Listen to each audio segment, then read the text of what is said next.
What are you doing? Well, I hope I didn't alarm you, old chap. I'm just taking gun prints. This is the end. This time you've gone too far, Holmes. You can't turn this place into a shooting gallery. Gun prints. Have you ever seen a gun print? I've never even heard of a gun print. You'll kill somebody one of these days, Holmes. Parliament ought to pass a law against people like you. Well, of course, gun print's just the name I've given it. Actually, it's the marks on the bullet left by the rifling in the gun barrel. Ah! Yeah, would you like to look at these two bullets under the magnifying glass? You'll observe that they have different markings because they were fired by different guns. I'm not interested, not in the least interested. The police will be here in a minute. But you should be interested, Watson. You're interested in saving lives, aren't you? Of course, but... Well, look, this very little experiment may very well save a life someday. How can firing bullets now, from here into... Wait a minute. Take the case of a man who is accused of murder. I'd rather not. The prosecution claimed that the bullets were fired from his gun. They probably were. The man was guilty. I can see it all. Yes, but if it could be proved that it was impossible by the markings, then an innocent man's life could be saved. That's all very well and good, Holmes, but this flat is not the place to conduct these sort of experiments. How would you like it if I started to practice my surgery in the bathtub or on the kitchen table? Could you manage it in the bathtub, do you think? No, I give up. And now, if you're not keeping this appalling smell for experimental purposes, I will, with your permission, open the door. Holmes, I told you. I knew you'd gone too far. Now you have shot somebody. Well, if I have, I shall have to certainly correct those guns for drift. Oh, that's fantastic. He seems to have some breath in him still. No fault of yours if he has. Now, help me with him before somebody sees him. Yes. Really, firing off revolvers, brewing poison, frightening people. It's more than a man can stand, Holmes. Really, more than a man can stand.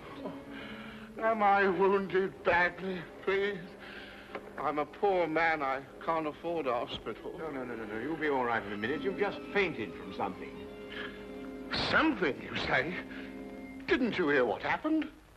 I was outside, about to knock at your door, when suddenly I was attacked.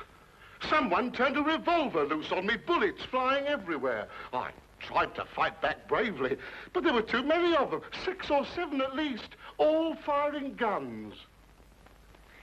I'll get you a glass of brandy. Oh, thank you. You'd better call the police. They may try it again, whoever they are.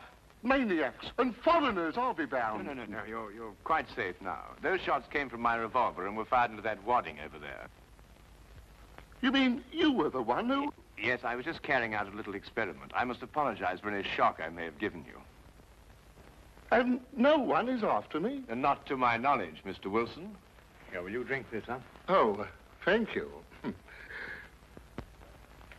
You called me Mr. Wilson just now. How did you know that was my name? Well, it's on your collar. Very shrewd indeed, you're noticing my name like that. In fact, you've got exactly the kind of mind that could help me to unravel my mystery. That is, if you're willing to lend a poor man a hand. Oh, yes, I owe you at least that. What is the mystery? But perhaps you'll get a better idea of what it is if you read this first. Yeah, it's in the wanted column. Read it for yourself. To the Red-Headed League. On account of the bequest of the late Ezekiah Hopkins of Lebanon, Pennsylvania, USA, there is now another vacancy open which entitles a member of the League to a salary of £4 a week for purely nominal services. All red-headed men who are sound in... Apply in person on Monday at 11 o'clock to Duncan Ross at the offices of the League, 7 Pope's Court, Fleet Street. Apply in person on Monday at 11 o'clock to Duncan Ross at the offices of the League, 7 Pope's Court, Fleet Street. But what on earth does it mean, the Red-Headed League?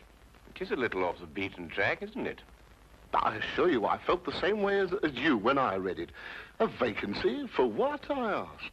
I'm a dealer in second-hand merchandise, and I believe in giving value for value received. And it certainly struck me as odd that somebody was prepared to give £4 a week for nothing. But young Spaulding took a different view of it.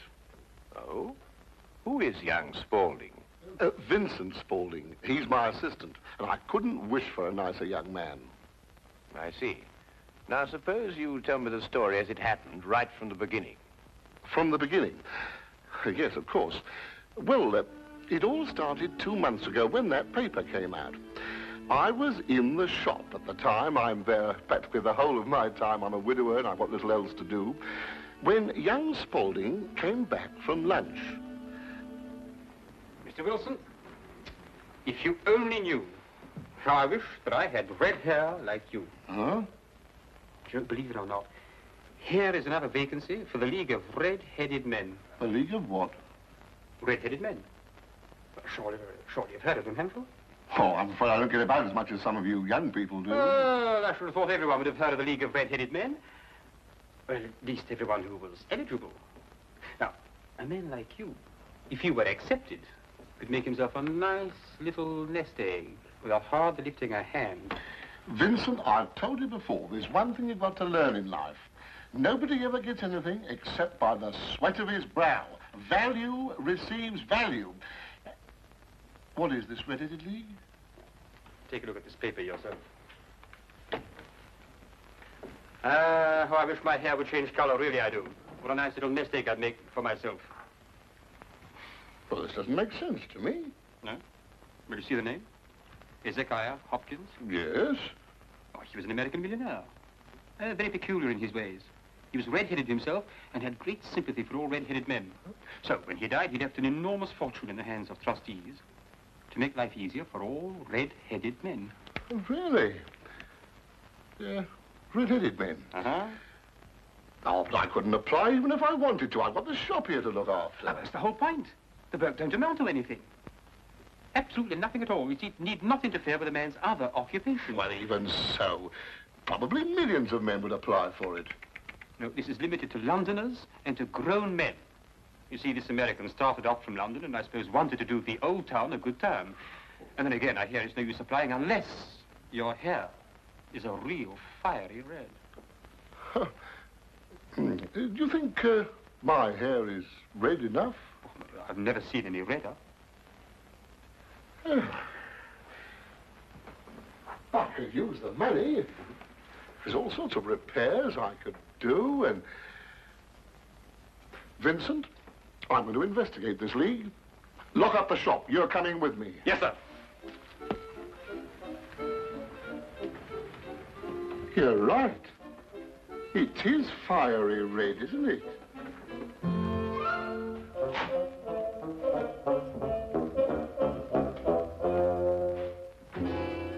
Let me handle everything. All right. Stand back, everybody. This is Mr. Hopkins' son. Go on, step back, or he'll see that you don't get interviewed at all. Mr. Hopkins, this way. Thank you for applying, Mr. Everson.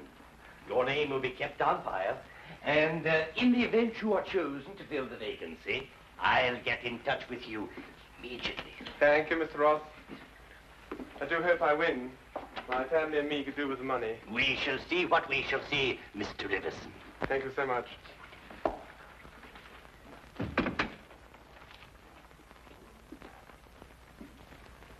Are you the next applicant? Yes, this is Mr. J.B.S. Wilson. Your search is over. He's willing to fill the vacancy. Will you sit down, Mr. Wilson?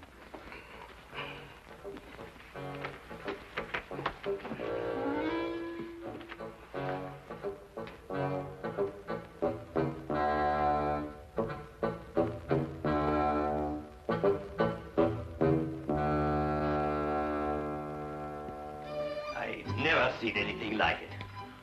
I told you, Mr. Wilson. It's extraordinary, beyond belief. Congratulations. It would be an injustice to hesitate. Oh, I've got the position. You have. You will, however, excuse me for taking an obvious precaution. There are tears in your eyes. I perceive all is as it should be, but we have to be careful, for twice now we have been deceived by wigs, and once by paint. I'm sorry the vacancy has been filled, but thank you one and all for coming. Get on, John, no coming, no more. My name is Duncan Ross. I'm one of the trustees in charge of the fund left by your noble benefactor. When shall you be able to embark upon your new duties? Oh, well, almost any time, I suppose. Though I should mention that I have another business which will require some of my time. Oh, so long as you're free to be here between the hours of 10 to 2, there'll be no objections. Easy enough, Mr. Wilson. There's very little business during those hours, and what there is, well, I could take care of. Oh, thank you, Vincent. I appreciate that. And what is the work? Copying the encyclopedia. Oh. The Encyclopedia Britannica. You will provide your own pen, ink, and blotting paper, and copy it down word for word. Is that agreeable? Well, yes. Our only demand is that you remain in the office, or at least in building, during working hours. If you leave, you forfeit your position forever. The will is very clear from that point. Well, it's only 4 hours a day. I shouldn't think of leaving. No excuse will avail, neither sickness, nor business, or anything else. Here you must stay or lose your billet. I quite understand. Then, goodbye, Mr. Wilson. And again, let me congratulate you. Oh, thank you, sir. Thank you. The Encyclopedia Britannica. Ah, you'll do a wonderful job of it, Mr. Wilson. I'm sure you will.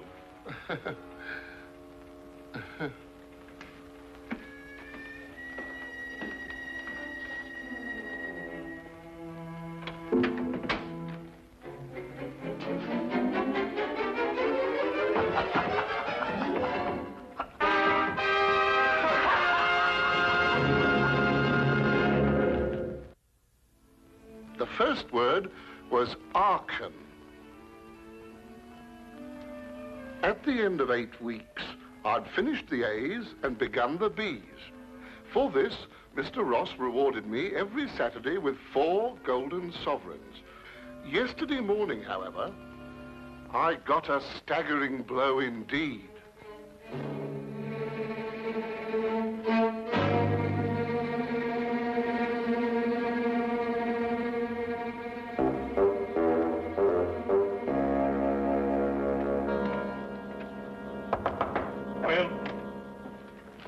Mr. Milford? Yes, what can I do for you? What's happened to Mr. Ross? Mr. Who? Mr. Ross! Duncan Ross! In office number 4. He's gone. What's happened to him? Ma'am, let me look him up in my files.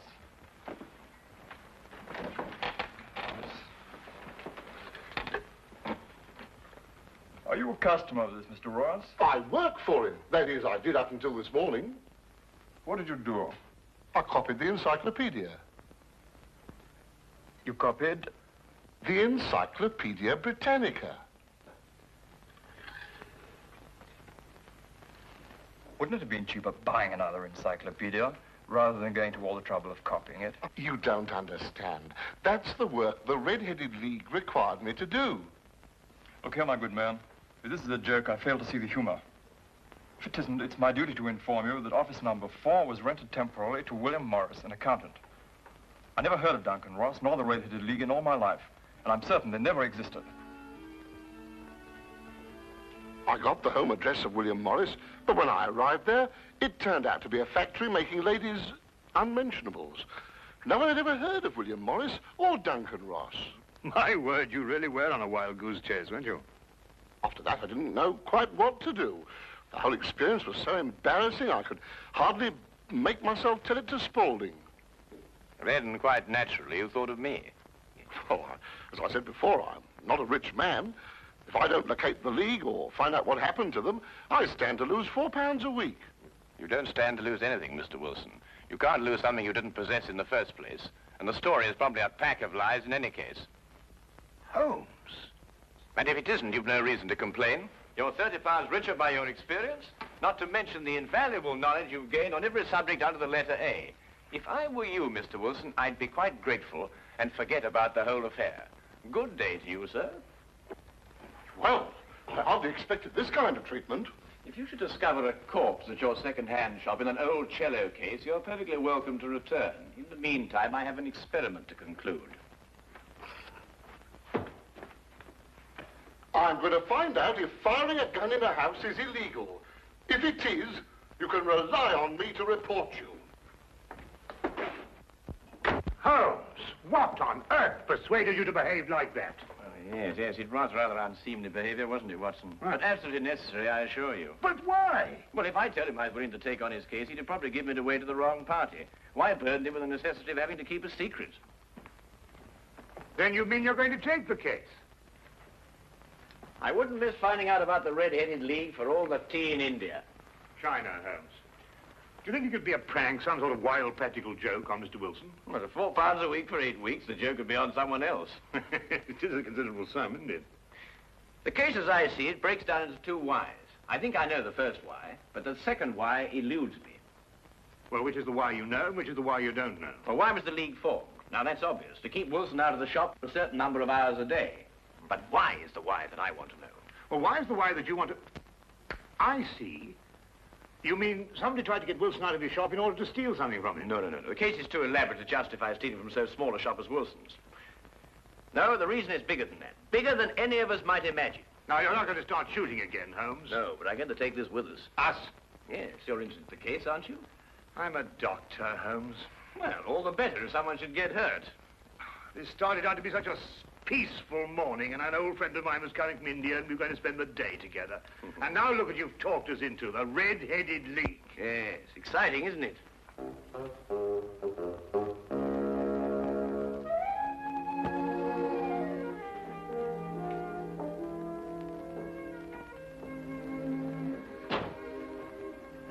Seems to be nobody here. I wonder where it could be. I'll be right with you, gentlemen.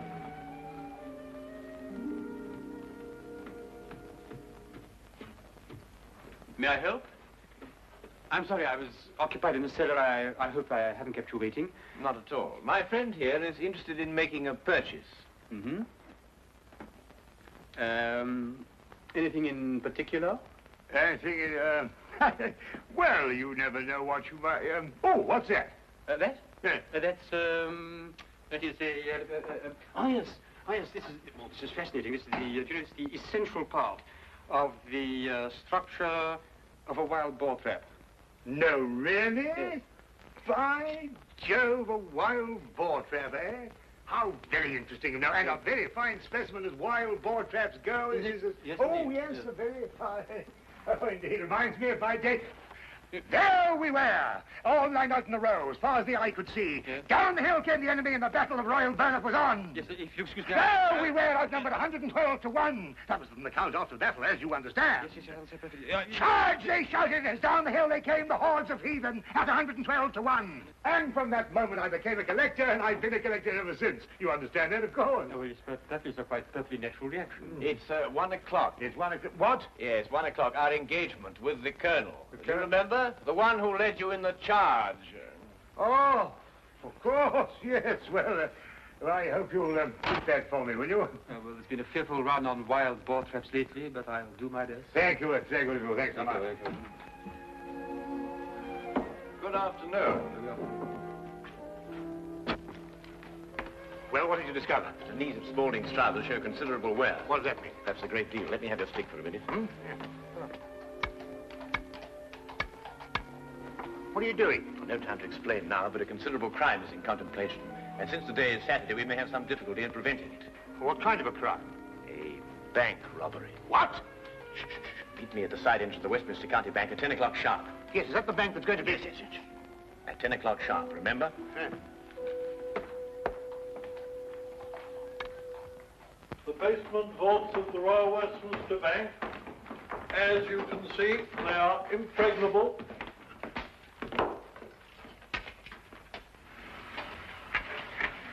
Why are you so sure that the bank's going to be robbed, Holmes?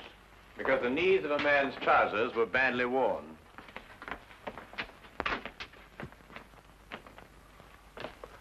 I can't see how they can possibly get in here.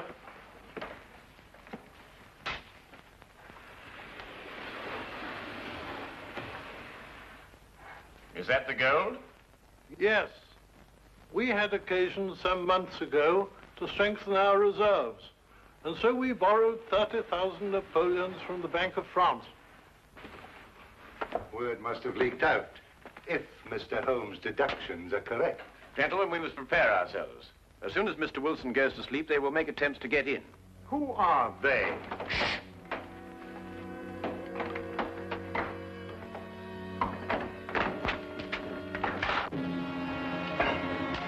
Get back.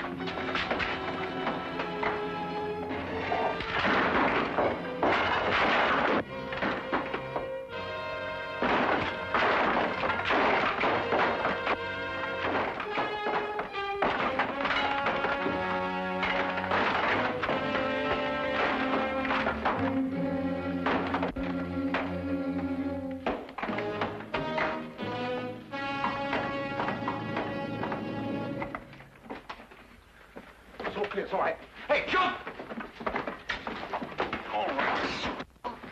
All right, Spaulding, your back-robbing days are over. So I see. I fancy my pal got away all right, though. There are 3 policemen waiting for him at the other end. You seem to have done things very, very, very neatly. I must compliment you. But I feel obliged to reciprocate. Your red-headed league was very inventive indeed. Here. You were the one who came into the shop this afternoon. You came with... With me. Ah. I thought there was something very, very queer. You don't look like a collector at all. They helped to collect you, didn't they? I think you'd better come along with me.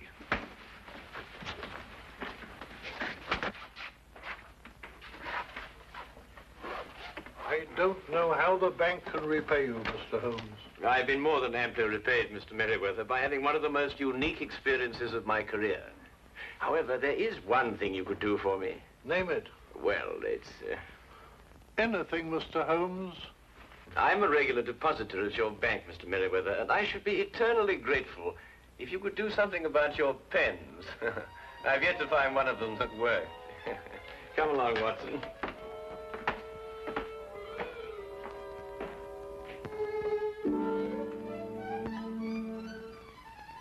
What I shall never understand is how you suddenly knew there would be a bank robbery.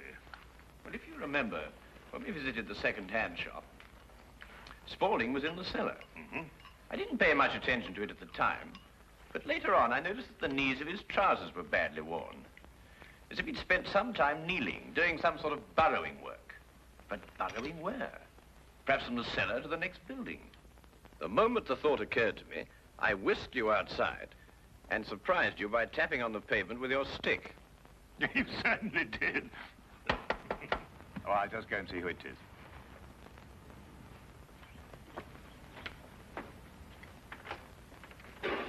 Hello, come on in, Inspector. How Good evening, Dr. Watson. I hope it's not too late to make a call. Of course not. Come right on. Well, I saw the light was on, and I just thought I'd drop in. Ah, how are you, Inspector? Now, make yourself at home. Oh, Draw thank- a chair. Thank you very much indeed. Cup of tea? Yes, please.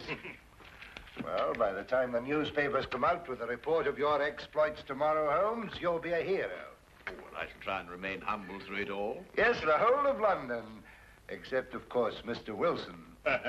Unless I miss my guess, he wants me still to arrest you. Arrest me? What for? Well, he didn't like the way you treated him last night, you know. And then, of course, he complains that... Oh, no, it's too ridiculous. Still, I think you'd enjoy hearing about it. He claims that you were firing a revolver in this house. You know it's against the law, don't you? But who in their sober senses would do such a thing? Yes, it does sound very implausible, doesn't it? Yes, that's exactly what I told him. I mean, people just don't do things like that, do they?